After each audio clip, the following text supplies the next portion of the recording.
नमस्कार दोस्तों, हमारे चैनल पर आपका स्वागत है।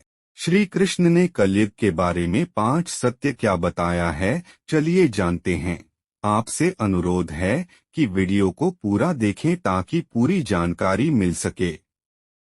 भगवान श्री कृष्ण ने द्वापर युग में ही कलयुग का वर्णन कर दिया था कि कलयुग में लोगों का जीवन कैसा होगा। दोस्तों, इस वीडियो में हम कलयुग की वह 5 बातें जानेंगे जो पांडवों ने श्री कृष्ण से पूछा था। तो चलिए वीडियो को शुरू करते हैं। और अगर आप हमारे चैनल पर नए हैं तो चैनल को सब्सक्राइब और लाइक करना ना भूले। पांडव जुआ में छल से सब कुछ हारने के बाद वन में जा रहे थे।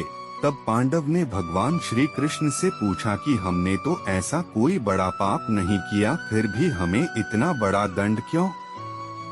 तब वासुदेव ने कहा, द्वापर युग अपने अंतिम चरण पर है। यह जो हो रहा है वह आने वाले कलयुग का प्रभाव है।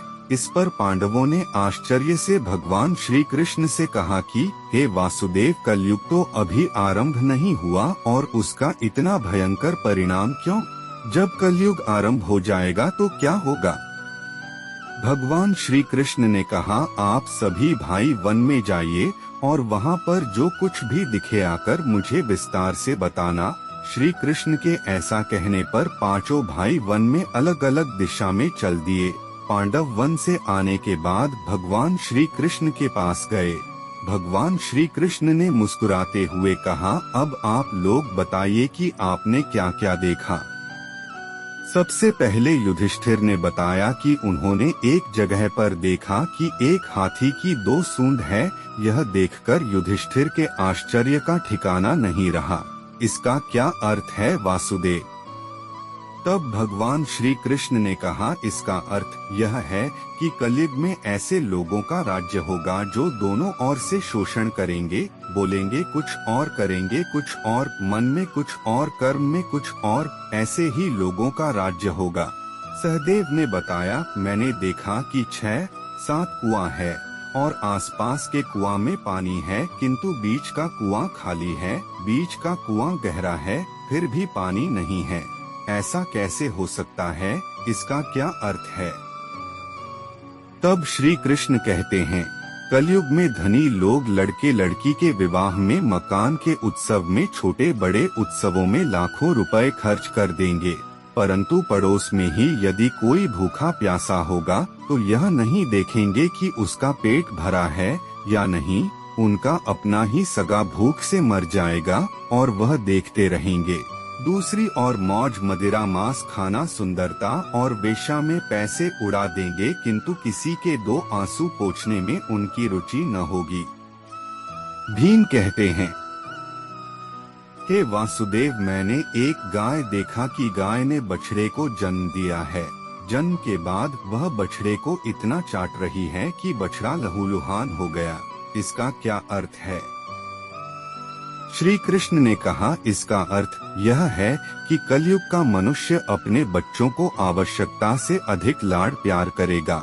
उनकी अपने संतानों के प्रति माया और ममता इतनी बढ़ जाएगी कि उनकी संतानों को अपने विकास का अवसर ही नहीं मिलेगा। कलयुग में माता पिता अपनी संतानों को परिवार की मोह माया में बांधकर रखेंगे, उसके कारण उनका घर बर्बाद हो जाएगा। अर्जुन ने कहा कि हे वासुदेव, मैंने जो देखा वह तो इससे भी कहीं अधिक आश्चर्यजनक था। मैंने देखा कि एक पक्षी के पंखों पर वेद की ऋचाएं लिखी हुई थी और वह पक्षी एक मुर्दे का मांस खा रहा था। इसका क्या अर्थ है? भगवान श्री कृष्ण ने मुस्कुराते हुए कहा, कलयुग में ऐसे लोग होंगे जो बड़े ज्ञानी और ध्यानी कहलाएंगे। वे ज्ञान की चर्चा तो करेंगे लेकिन उनके आचरण राक्षसी होंगे। बड़े पंडित एवं विद्वान कहलाएंगे, किंतु वे यही देखते रहेंगे कि कौन सा मनुष्य मर जाए और हमारे नाम से संपत्ति कर जाए। चाहे कितने भी बड़े लोग होंगे, किंतु उनकी दृष्टि दूसरे के धन और पद के ऊपर ही रहेगी। नकुल कहते हैं, मैंने देखा कि एक पहाड़ के ऊपर से एक बड़ी सी शिला लुढ़कती हुई आती है और कितने ही वृक्षों से टकराकर उनको नीचे गिराते हुए आगे बढ़ जाती है। विशालकाय वृक्ष भी उसे रोक नहीं सके। इसके अलावा शिला कितनी ही अन्य शिलाओं के साथ टकराई पर फिर भी वह रुकी नहीं। अंत में एक अत्यंत छोटे पौधे का स्पर्श होते ही वह स्थिर हो गया। इसका अर्थ क्या है?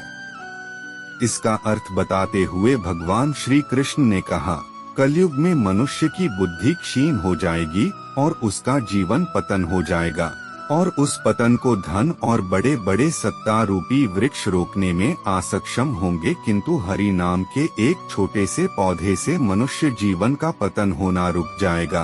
अर्थात कलयुग में हरि नाम ही मोक्ष और मुक्ति का एकमात्र मार्ग होगा। हमारे चैनल पर ऐसे ही नए वीडियो और ज्ञान से जुड़ी वीडियो को देखने के लिए वीडियो को लाइक और चैनल को सब्सक्राइब करें और बेल आइकन को दबाना ना भूलें।